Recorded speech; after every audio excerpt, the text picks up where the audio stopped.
ဆရာကိုဘိုးတင်တို့ပါလားဗျဘာများအရေးကြီးကိစ္စရှိတော့လဲကြီးရတာတော့ဧည့်သည်တွေပါတယ်နဲ့တူတယ်ဟုတ်တယ်တကြီးကျုပ်တို့တိုင်းပင်စရာလေးရှိလို့လာခဲ့တာပဲဗျလက်ပံလာရွာသားတွေတင်ကန်းစီးပေးတဲ့ကိစ္စကြားလိုက်တယ်မလားတကြီးကြားလိုက်တယ်လေကိုဘိုးတင်ရအလူလောက်ရင်ပရလောကသားတွေကိုရှင်ပြုတ်ပြီးလို့မြို့နယ်တန်းကားနိုင်ရကအဝေးကတော့ခံဝင်ကလေးထိုးခိုင်းခဲ့တယ်မဟုတ်လားဟုတ်တယ်တကြီးကျုပ်ပြောချင်တာအဲ့ဒါပဲလူတွေကမပြုတ်တဲ့အရာတွေကိုပြုလို့အခုလိုဒုက္ခတွေကြုံနေရတာပရလောကသားနာနာဘာဝတွေစီးပေါက်ပြီးအခုဆိုရင်လူတွေကြားထဲမှာမမြင်ရပဲရောနှောပြီးနေနိုင်နေပြီဒီလိုဆိုရင်တော့မလွယ်ဘူးကျုပ်တို့4000ခန့်ရွာရောဘေးနီနာပတ်ဝန်းကျင်ကပါရွာတွေပါမကြမ်းအကုန်ဒုက္ခရောက်ကုန်တော့မှာပဲဒါနဲ့ကိုဘိုးတင်နဲ့ပါလာတာကဘယ်သူတွေတုံးဗျတကြီးဦးမောင်ဖေးလဲမျက်မှောင်ကျုံကမေးလိုက်ပါတယ်အေးဗျာစကားကောင်းနေတာနဲ့မေးနေတာသူတို့ကဟိုဘက်လေးအိမ်စုရွာကကျုပ်ရဲ့တငယ်ချင်းကိုဘရွှေနဲ့သူ့ရဲ့တူဒေကွာပါကိုဘရွှေမတ်တဲ့အိမ်မက်ထဲမှာဥဒ္ဒရာဘုံမှာနတ်ဘလူးနဲ့ပရလောကသားတွေရွာကိုမီးရှို့ဖျက်ဆီးနေကြတာဗျကျုပ်တို့တွေရွာကိုကာကွယ်မှရမယ်ဥဒ္ဒရာဘုံမှာနတ်ဘလူးဟုတ်လားကိုဘိုးတင်ဒီလိုဆိုရင်တော့မလွယ်ဘူးဗျကျုပ်တို့သူ့ကိုလွယ်လွယ်နဲ့တားဆီးနိုင်မှာမဟုတ်ဘူးနော်ရွာမှာလူငယ်တွေနဲလာတယ်ဗျအများစုကအသက်ကြီးရွယ်အိုတွေနဲ့အဖိုးအဖွားတွေပဲမော်ပညာနဲ့အင်းပညာတတ်တဲ့သူဆိုလို့ကိုဘိုးတင်ပဲရှိတာမလားဗျခမ ्या ကိုပဲအားကိုးရမှာပဲနော်ဒါအတွက်တော့မပူပါနဲ့တကြီးဟာဟောဒီကကျုပ်တငယ်ချင်းတူကြီးနှစ်ယောက်ကလည်းအင်းတို့စမတို့ကိုအတော်အတန်တက်ကြွတဲ့ဆရာတွေပါပဲဆရာရေလို့တော့မဟုတ်ပါဘူးဗျာကျုပ်တို့တူကြီးလည်းကျုပ်တို့တက်တဲ့ပညာနဲ့အတက်နိုင်ဆိုကူညီပေးပါမယ်ဒီကိစ္စပြီးမှပဲကျုပ်တို့ပြန်มาပါဟုတ်ပြီဗျာဒီလိုဆိုရင်ကျုပ်ရွာသားတွေကိုခေါ်ပြီးအတိပေးမှဖြစ်တော့မယ်4000ခန့်ကြီးရွာသားတွေကလည်းတကြီးဦးမောင်ဖေရဲ့စော်ဩမှုနဲ့အတူအားလုံးစုဝေးရောက်ရှိလို့နေပါတယ်။ရွာသားတွေရဲ့အများစုကတက်ကြီးရွယ်အိုတွေဖြစ်ကြပြီးလူငယ်တွေကအနည်းစုသာရှိလို့နေပါတယ်။ကဲရောက်လာကြတဲ့ရွာသူရွာသားအားလုံးတို့ဒီနေ့ကျုပ်အားလုံးကိုအရေးကြီးတဲ့အကြောင်းအရာတစ်ခုကျုပ်ပြောပြခြင်းနဲ့ဗျ။ဟောဒီကဆရာဘာရွှေကနမိတ်တစ်ခုကိုမြင်မှတ်ခဲ့တယ်။ဥဒ္ဒရာဘုံမှာဆိုတဲ့နတ်ဘလူကြီးဥဆောင်တဲ့နာနာဘာဝပရလောကသားတွေကျုပ်တို့ရွာကိုဝင်လာပြီးတိုက်ခိုက်ကြလိမ့်မယ်။တကြီးဦးမောင်ဖေရဲ့စကားဆုံးတာနဲ့ရွာသားတွေလည်းစိတ်လှုပ်ရှားလို့နေပြီးမျက်နှာပေါ်မှာစိုးရိမ်တဲ့စိတ်တွေကိုအတိုင်းသားမြင်တွေ့လို့နေရပါတယ်။မြတ်စွာဘုရားရှင်လက်ထက်ဝေသားလီပြည်ဘလူးစီးရဲဆိုတာတကယ်ဖြစ်ခဲ့တာပဲ။အဲဒီဘလူးတွေမကောင်းဆိုးဝါးနတ်မိတ်စာတွေကကျုပ်တို့လူလောကကိုအနိဋ္ဌာယုံဖြစ်အောင်ပုံစံမျိုးမျိုးနဲ့ဖျက်ဆီးတတ်ကြတယ်။အေးဟုတ်တာဗောတကြီးပြောသလိုပဲအခုတခါကိုလည်းအဲ့ဒီပုံစံအတိုင်းဖြစ်လိမ့်မယ်ပရလောကသားတွေစီးပေါက်သွားပြီးဝင်လာကြလိမ့်မယ်ညဘက်ကိုခလင်းငယ်တွေအိမ်ပြင်ပေးမထွက်တာအကောင်းဆုံးပဲဟုတ်ပါတယ်အဲ့ဒါကြောင့်ရွာသူရွာသားတွေအကုန်လုံးညဘက်ကိုအိမ်ပြင်မထွက်ကြဖို့ကြုံအမိန့်ထုတ်လိုက်ပြီနော်ရွာသားတွေကလည်းတယောက်နဲ့တယောက်ရွရွတဲတဲပြောဆိုလို့နေကြပါတယ်တချို့ကလည်းကြောက်ရွံ့လို့နေခဲ့ကြပြီးတချို့ကလည်းဒေါသထွက်လို့နေတာပေါ့အဲ့ဒီအချိန်ဥပိုးတင်ကဆက်ပြီးပြောလို့နေပါတယ်အားလုံးစိတ်အေးထားကြပါအောင်ဗျကျုပ်တို့မှာအချိန်မရှိတော့ဘူးညဘက်ဆိုရင်ဘယ်သူမှအပြင်မထွက်ပဲလူငယ်တွေကရွာထဲမှာကင်းလဲဖို့အတွက်စီစဉ်မယ်ကျုပ်တို့မှာမန်းနဲ့အကာအကွယ်တွေလည်းရှိတယ်ကျုပ်ပါဝင်လေးအိမ်သူရွာကကျုပ်တငယ်ချင်းကိုဘရွှေတို့တူကြီးနှစ်ယောက်လဲကျုပ်တို့ကိုအကူအညီပေးပါလိမ့်မယ်ကျုပ်တို့တွေအားလုံးစီလုံးပြီးတော့ DNA ကိုရင်ဆိုင်ရမယ်ဥပိုးတင်တို့လည်းလိုအပ်တာတွေကိုမှားကြားပြီးတဲ့နောက်မှာတော့ရွာသားတွေကိုပြန်လွှတ်လိုက်ကြပါတော့တယ်ဒီလိုနဲ့ညရောက်တဲ့အခါမှာတော့တရွာလုံးတိတ်ဆိတ်လို့နေခဲ့ကြပြီးတကြီးဦးမောင်ဖေးပါဝင်တဲ့ရွာကကာလာသားတချို့ဟာရွာအပြင်အဆက်နားမှာလက်နက်ကိုစီမိထုတ်ကိုစီနဲ့စုဝေးလို့နေခဲ့ကြတာပေါ့ကဲကျုံတဲ့ရွာသားတွေဒီအနီးနားမှာအဆောင်အကျက်လုပ်ပေးမယ်ဗျာကိုဘိုးတင်တို့ကအစီအရင်နဲ့စီစဉ်စရာရှိတာတွေကိုစီစဉ်ကြပါပြီးတော့ဒီအနီးနားပတ်ဝန်းကျင်ကိုလည်းအန်ဒီယံမဖြစ်အောင်စီးချထားပေးပါနော်တိတ်မှန်တဲ့တကြီးကျုပ်တို့အင်းချမ်းနဲ့စီးချထားပေးပါမယ်ဒါနဲ့ဒီရှိကတော့အုပ်ကသူတို့ဝင်လာနိုင်တဲ့ဝင်ပေါက်ပဲဗျာကျုပ်တို့ရွာမှာတားမြစ်ထားတဲ့တော်အုပ်နဲ့ဆက်သွယ်ထားတဲ့ထွက်ပေါက်ကတခုပဲရှိတာကံကောင်းတယ်အရေးကြီးတာကကျုပ်တို့အားလုံးသတိလွတ်သွားလို့မရဘူးနော်ကျုံမန်းနဲ့အစီအရင်နဲ့လှုပ်ပေးထားတဲ့မော်ကြီးစံတွေရှိတယ်မလားအဲ့ဒါတွေကိုအသုံးပြုပြီးတိုက်ခိုက်ရမယ်တကြီးဟုတ်ပါတယ်ဆရာဘိုးတင်ကျုပ်လည်းခမရလှုပ်ပေးထားတဲ့မော်ကြီးစံတွေကိုရွာသားတွေကိုပေးထားပါတယ်ဗျခမရပေးထားတဲ့ကြီးစံတွေကအဲ့လောက်အများကြီးမဟုတ်ဘူးနော်ဆရာဘိုးတင်ကျုပ်ပေးထားတဲ့အဲ့ဒီကြီးစံတွေကအကန့်အသတ်နဲ့ရှိတယ်ဗျအရေးပေါ်လိုအပ်မှာပဲသုံးကြပါအဲ့ဒီအတော်အတွင်းကျုပ်တို့ဓာတ်တွေလေးများတွေကိုလည်းထုတ်သုံးရလိမ့်မယ် ဥပိုးတင်ရဲ့စကားအဆုံးမှာပဲဒီဝါဟာတံပဏီနဲ့လှုပ်ထားတဲ့မီးရောင်အောင်မှာပြောင်လန့်နေတဲ့ငှက်ကြီးတောင်ဓားလေးချောင်းကိုစိုက်ထားလိုက်ပါတော့တယ်ဒီဓားတွေကလက်နဲ့တက်တက်မဟုတ်ဘူးဒါတွေကငွေတောင်ကြောက်ကူကတန်တွေနဲ့လှုပ်ထားတဲ့မြင့်မြတ်တဲ့ငှက်ကြီးတောင်ဓားတွေပဲကျုပ်တို့အင်းတွေနဲ့အခိုင်အမာစီရင်ထားပြီးပြီဒီဓားတွေရဲ့အန်ဒီရဲ့ကနေသူတို့လွတ်မြောက်နိုင်မှာမဟုတ်ဘူးရှိတဲ့အရာအကုန်လုံးထုတ်သုံးရတော့မှာပဲ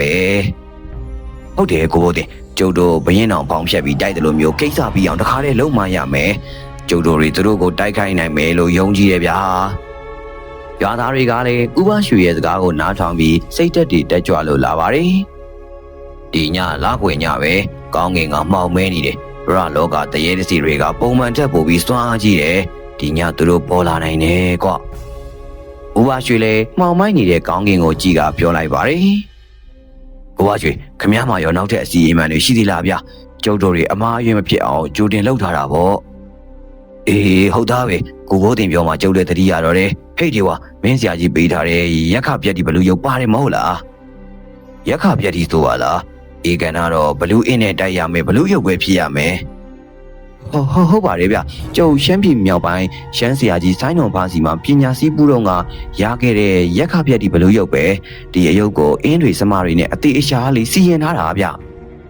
ဒီဝါလေပျော်ပျော်စစိုးနဲ့အိတ်ထဲကနေလက်တစုပ်အရွယ်ရှိတဲ့စောင်းကြောင်ထိုင်နေတဲ့ဘလူးရုပ်ကိုထုတ်ပြလိုက်ပါတော့တယ်ဟေးဒီဝါမင်းရဲ့ရက်ခပြက်ဒီကိုအသုံးပြုဖို့အရှင်ရောက်ပြီငါတို့မန်နဲ့အစီရင်နဲ့ဒီရုပ်ထုကိုအသက်သွင်းရလိမ့်မယ်ဒါကိုအသက်သွင်းဖို့မန်နဲ့ပညာမြင့်တဲ့လူနှစ်ယောက်လိုတယ်ကျုံနဲ့အတူကိုဘိုးတင်ကကူညီပေးပါဗျာအသက်သွင်းတာအရှင်ယူပြီးလောက်ရမှာမလို့တကြီးမောင်ပေးဦးဆောင်ပြီးရွာသားတွေကကျုပ်တို့ပြီးတဲ့အထိဘာပဲဖြစ်ဖြစ်ကာကွယ်ထားပေးပါနော်ဦးဝါရွှေရဲ့စကားဆုံးတာနဲ့တကြီးဦးဆောင်တဲ့ရွာသားတွေလည်းအသင်းအနေအထားနဲ့စောင့်ကြလို့နေပါတယ်။ဦးဘိုးတင်နဲ့ဦးဝါရွှေတို့လည်းတုံးကြီးတုံးပေါ်မှာရက်ခပြက်ဒီဘလူးအယုတ်ကိုတင်ထားလိုက်ပြီးဘလူးအသက်သွင်းမန်နန်တွေကိုပြိုင်တူရွတ်ဖက်တော့တာပေါ့။အိုးကောနာနဲ့နာမစရိတံဗုဒ္ဓံပြီးရက်ခတီဝါဂောရိနစာရာစရိတိထုမေရုခမူလေဇာယန္တိမဟာတရံမဟာပညာမဟာတိဇံမဟာဝိရံကုနောလယကတပုညံဓမ္မရာဇံနမေဇိနာသူတို့ရဲ့မန္တရွတ်တန်တွေဟာညအမောင်ထဲမှာပဲ့တင်ထက်လို့နေတာပေါ့ဥဘိုးတင်တို့နှစ်ယောက်စရွတ်တဲ့အချိန်မှာပဲခန္ဓာကိုယ်ရဲ့အနောက်မှာကြီးမားတဲ့ဖျားငါးစုရက်ခမန်နဲ့အဝိုင်းပုံစံအဝါရောင်အင်းချက်ကြီးထွက်ပေါ်လို့လာပါတယ်ဘလူးဒူတစ်ဖက်ထောက်ထိုင်နေတဲ့ပြက်ခယက်တိအယုတ်မှာလည်းအလင်းရောင်တွေစတင်ထက်လို့နေတာပေါ့ရုတ်တရက်တစ်ပင်အကြားကအရေးတွေကလည်းလှုပ်ရှားလို့လာခဲ့ပြီးထူးဆန်းတဲ့ဟင့်အော်တန်တွေကပုံမိုကျေလောင်လို့လာပါတယ်။အဲ့ဒီအချိန်မှောင်မဲနေတဲ့တောဆက်နာကနေကြီးမားတဲ့ဘလူးကြီးကနီရဲနေတဲ့မျက်လုံးကြီးနဲ့ခုံပေါက်ကပြေးထွက်လို့လာတာပေါ့။ဒါကိုမြင်လိုက်ရတဲ့တကြီးအပအဝင်ရွာသားတွေလည်းထိတ်လန့်လို့သွားပါတယ်။ဟိုမှာဘလူးကြီးပေါ်လာပြီးအားလုံးမိများတွေကိုအသိလောက်ထားကြ။သူတို့တွေငါတို့ကြီးအကွာအဝေးတဲကိုရောက်လာရင်ပြစ်ကြနော်။နဗလူဦးဆောင်တဲ့ပရလောကသားတွေလည်းအနီးအနားကိုရောက်ရှိလို့လာပါတယ်။နဗလူကြီးကတိုက်ခိုက်ဖို့အတွက်ရွာသားတွေရဲ့အနီးအနားကိုပြေးဝင်လာပြီးမဲ့ဥပိုးတင်တို့ချထားတဲ့အင်းချက်ကြီးကထွက်ပေါ်လို့လာခဲ့ရတာပေါ့။အဲ့ဒီအချိန်တကြီးဦးမောင်ဖေးလည်းမြားတံကိုထုတ်ကမီးတော့မှမီးညှိလိုက်ပါတော့တယ်။မီးဆွဲနေတဲ့မြားကိုအားကုန်ထုတ်ပြီးပစ်လိုက်တော့တာပေါ့။မြားတံကနဗလူကိုထိမှန်လိုက်ပြီးမဲ့တွားကြထိုးတံလိုမျိုးအဆွဲတွေမှာပဲညှိလို့နေပါတယ်။နဗလူကြီးလည်းမြားတံကိုထွေးထုတ်ခဲ့လိုက်ပြီးပြောတော့တာပေါ့မိုင်မဲတဲ့ကောင်တွေဒီလိုသွားကြထိုးရန်လို့တာမန်များတွေနဲ့ငါတို့ကိုဘာမှလုပ်လို့မရဘူးငါရဲ့စွမ်းအားကိုမင်းတို့ဘလို့မှမတားဆီးနိုင်ဘူးဒီရွာကိုဖျက်ဆီးပြီးမင်းတို့ရဲ့အသက်တွေကိုငါသိမ်းပိုက်မယ်တကြီးရဲ့ကျုပ်တို့များတွေကအလုံးမဖြစ်ဘူးဗျာသူတို့ကိုဘာမှလုပ်နိုင်မှာမဟုတ်ဘူးဟုတ်တယ်မော်နဲ့စီရင်ထားတဲ့အရာတခုမှပဲသူတို့ကိုတားဆီးနိုင်မယ်အားလုံးအစင်းသေးလောက်တာအချိန်တန်ပြီဟဲ့အဲ့ဒီချိန်နဗလူကြီးကလည်းအားအင်တွေကိုစုကဟိန်းလို့နေပါတော့တယ်ငါတို့အားလုံးပြောင်းရှိတဲ့နက်တွေကိုတုံးကြမယ်အခုပဲစီရင်ထားတဲ့ကြီးစံတွေနဲ့ပြစ်ကြဟဲ့တကြီးဦးမောင်ကြီးရဲ့စကားမဆုံးခင်မှာပဲနဗလူကြီးကမန်နတစ်ခုကိုရွတ်ဖက်လိုက်တာကြောင့်ရှေ့တက်မှာပဲအနီရောင်စက်ကြီးတစ်ခုထွက်ပေါ်လို့လာပါတယ်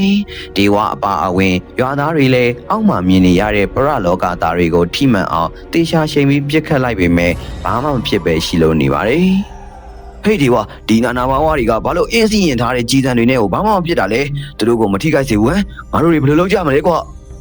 ဒီနက်ဘလူကြီးကသူ့ရဲ့မန်နန်စွမ်းအားကိုတိုးမြင့်ထားတာဗျအဲ့ဒီလိုဆိုရင်တော့သူတို့ကိုအားပြော့သွားအောင်လို့အချိန်ဆွေးုံပဲတက်နိုင်တော့မယ်ဟေးလူသားတွေ မင်းတို့ငါရဲ့လက်အောင်ငယ်သားတွေကိုဖျက်ဆီးဖို့ရဲရဲတင်းတင်းလုပ်ရဲတယ်ဗောမင်းတို့အတန်တွေဘေးဆက်ရမယ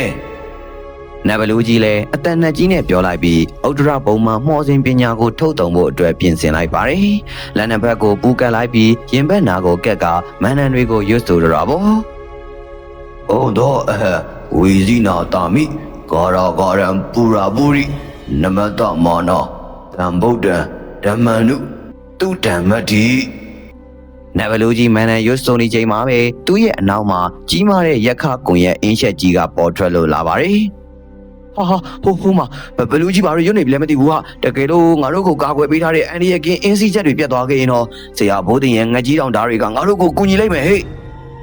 တကြီးဦးမောင်ဖေးလေရွာသားတွေကိုအားပေးရင်းနဲ့ပြောလိုက်ပါတယ်အဲ့ဒီအချိန်နဗလူးကြီးရဲ့မန်နန်ကြောင့်ဦးမောင်ဖေးတို့ကိုအကာအကွယ်ပေးထားတဲ့အင်းချက်ကြီးလည်းပြက်စီးလို့သွားခဲ့တော့တာဗောဟာရဲ့လက်အောင်မှာရှိနေကြတဲ့တရေတစီနာနာဘာဝဝိနာဘာဝတွေလူသားတွေကိုတိုက်ခိုက်ကြမင်းတို့ကိုသူတို့ကြည်စံတွေနဲ့ပြစ်လို့မရဘူးဟဲ့ကျုပ်တို့ကိုကာကွယ်ပေးထားတဲ့အကာအကွယ်တွေမရှိတော့ဘူးဟဲ့ရွာသားတွေအကုန်နောက်ကိုဆုတ်ပြေးကြကျုံတဲ့ဒေဝငွေတောင်ကူကတံမတိငကြီးတောင်ဓာတ်နဲ့တက်ခုတ်ကြမယ်ဦးမောင်ဖေးရဲ့စကားအဆုံးမှာပဲရွာသားတွေလည်းတဖြည်းဖြည်းဆုတ်ကပြန်သွားပါတော့တယ်ဦးဘိုးတင်နဲ့ဦးပါရွှေတို့လည်းမန္တန်ကိုရွတ်ဖက်နေခဲ့ပေမဲ့ရက်ခပြက်တီဘလူယုတ်ကဘာမှထူးခြားမှုမဖြစ်ပဲရှိလို့နေပါသေးတယ်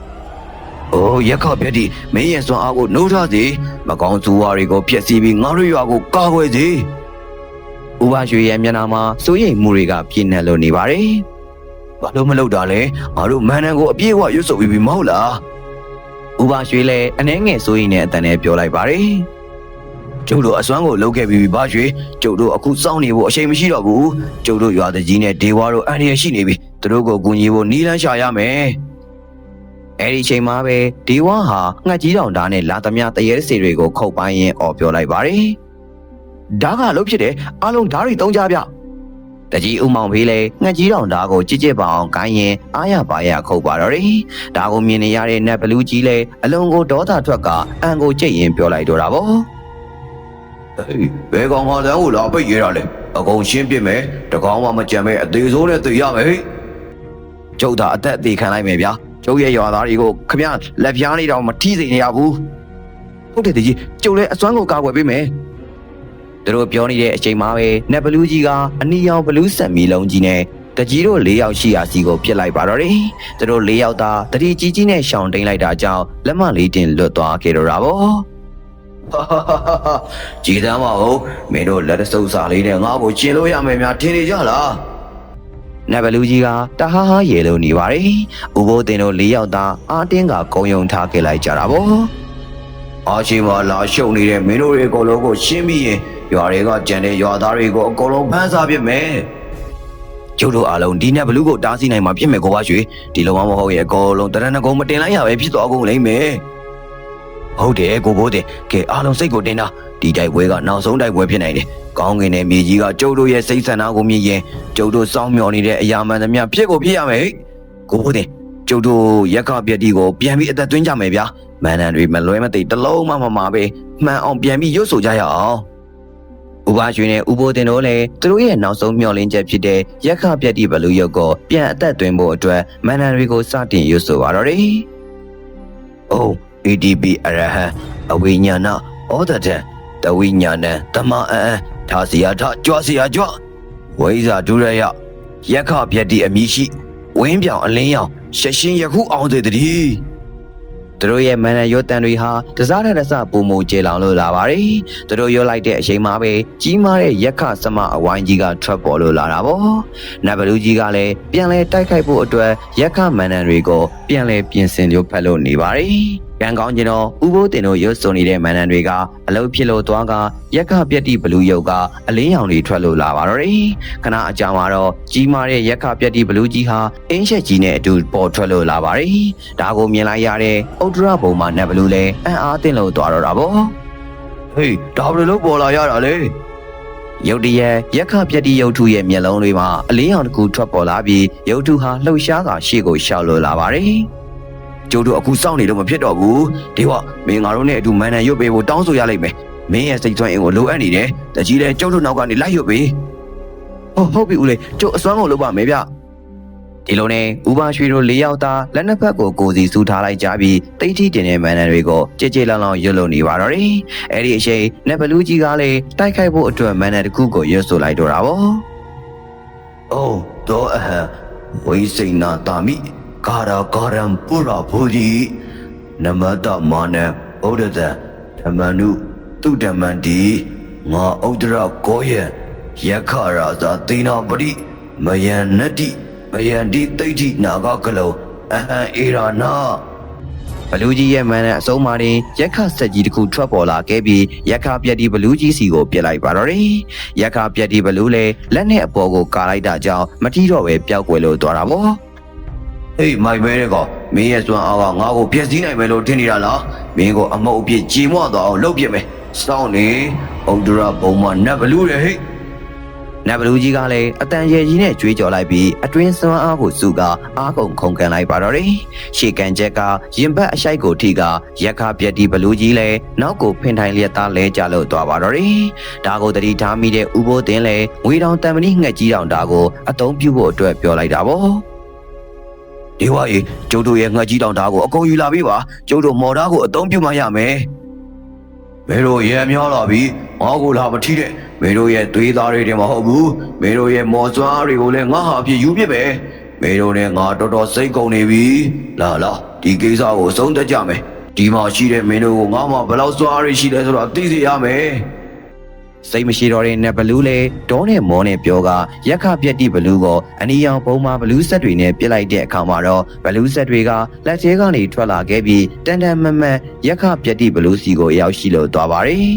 ရက်ခပြက်ဒီဘလူးကြီးလည်းအသေးအံပြန်ကာလိုက်တာကြောင့်စိတ်နှုရောင်မော်ဆက်တွေထွက်လို့လာတာပေါ့တချိန်တည်းမှာပဲဥပိုးတင်တို့ကမန်နန်တွေကိုအဆက်မပြတ်ရွတ်ဆိုလို့နေပါတယ်အိုး ADV အရဟံအဝိညာဏကဩဒတံတဝိညာဏံတမအံထစီယာထကြွစီယာကြွဒီဝအစိန်နေရမကောင်းသမျှဆက်အပေါင်းကိုထောင်တောင်းမကဖြတ်စီယာဖြတ်မန်နန်ရွနေချိန်မှာပဲငှက်ကြီးတောင်ဓာလီချောင်းလုံးကအယောင်တွေတဝင်းဝင်းထွက်ပေါ်လာပြီးပျောက်ကွယ်လို့သွားပါတယ်ဘုံတော်ကိုရဲ့ရက်ခရာဇာတေနာမတိမဟေဒီတိဋ္ဌိနာဂကလောအဟံရာဇာ39မင်းအထက်စီးပြီးရှိသမျှနာဘာဝဝိနာဘာဝမကောင်းဆိုးဝါးမှန်သမျှတို့ရဲ့စွမ်းအားတွေနဲ့အကုန်ရှုံငိမ့်စီတော့နတ်ဘလူးကြီးလည်းစက်တွေနဲ့အစွမ်းကုန်တိုက်ခိုက်ပေမဲ့ရက်ခပြက်တိဘလူးကြီးကိုဘေးကိုခါရှာလိုက်တဲ့အခါမှာတော့မြေကြီးရဲကိုပျောက်ဝင်လို့သွားပါတော့တယ်။ဥပိုးတင်တို့ရွတ်လိုက်တဲ့မန်နန်တွေကြောင့်မော်ဝင်ဓာကြီးကရက်ခပြက်တိဘလူးကြီးရဲ့လက်ထဲမှာပေါ်လို့လာတာပေါ့။ဒါကိုမမြင်မဲအားကုန်ခုံဝင်လာတဲ့ဘလူးကိုဓာနဲ့ရင်ဘက်ကိုထိုးသွင်းလိုက်တော့တာပေါ့။နတ်ဘလူးကြီးလည်းခန္ဓာကိုယ်အလဲတစ်တစ်မှာဓာဆိုင်ဝင်လို့သွားခဲ့ပြီးလဲကျလို့သွားပါတော့တယ်။မကောင်းတဲ့နတ်ဘလူးကြီးလဲကျသွားပြီကျုပ်တို့တွေအနိုင်ရပြီဗျ။ဒေဝရဲ့စကားအဆုံးမှာပဲဥဒရဘုံမှာနတ်ဘလူးကြီးနဲ့အတူရက်ခပြက်တိဘလူးကြီးလည်းပျောက်ကွယ်လို့သွားပါတော့တယ်။အေးကွာငါတို့တကယ်ကိုတိတ်လို့မျောပါဖြစ်ခဲ့ကြတာငါတို့ရဲ့ကြောင်းဘွက်ကွယ်အိမ်မက်ကအဆုံးသက်သွားပြီပြီးဆုံးသွားပြီကွာဥပါရွှေလည်းရင်ထဲမှာခံနေရတဲ့အလုံးကြီးကျသွားတဲ့အလားအားရပါရပြောလိုက်ပါတော့တယ်။ဆရာဘိုးတင်ကိုပါရွှေတို့တူကြီးရောဒီအချိန်မှာခမရတို့သာမရှိရင်ကျုပ်တို့ရွာကဒီမကောင်းဆိုးဝါးတွေရဲ့လက်ထက်ပျက်စီးသွားမှသိကြတယ်ဗျာခမရတို့အားလုံးကိုကျေးဇူးတင်ပါတယ်ဗျာတကြီးဦးမောင်ဖေးလည်းဝမ်းသာအားရလိုက်လဲကျေးဇူးတင်လို့နေပါတယ်ဒီအောင်ပွဲကကျုပ်တို့တယောက်တည်းရဲ့အောင်ပွဲမဟုတ်ဘူးဗျာရွာသားအားလုံးရဲ့စီးလုံးမှုကြောင့်ပါဘဝဆိုတာအန်ဒီရီနဲ့ပြီးနှက်နေပြီမဲ့ကျုပ်တို့အားလုံးစီးလုံးမှုရှိရင်ဘယ်အန်ဒီရီကိုမဆိုကြော်ပြတ်နိုင်မှအသေးကြပဲဗျာဥပိုးတင်ရဲ့စကားတန်ကလေထဲမှာပြန်လွင်လို့သွားခဲ့ပြီးလေးတောင်ကန်ရွာလေးကလည်းအေးချမ်းနဲ့ဖြစ်လို့သွားပါတော့တယ်။ဒီကနေ့ရဲ့ဇလန်းလေးကိုအဆုံးထိနားဆင်ပေးကြတဲ့ကျွန်တော်ရဲ့ရှစ်ပရိသတ်တယောက်ရှင်းစီတိုင်းကိုကျေးဇူးထူးပဲတင်ရှိပါတယ်။အားလုံးပဲတာယာပျော်ရွှင်သောနေ့ရက်ကလေးပိုင်ဆိုင်နိုင်ကြပါစေလို့ဆုမွန်ကောင်းတောင်းပေးလိုက်ပါတယ်ခင်ဗျာ။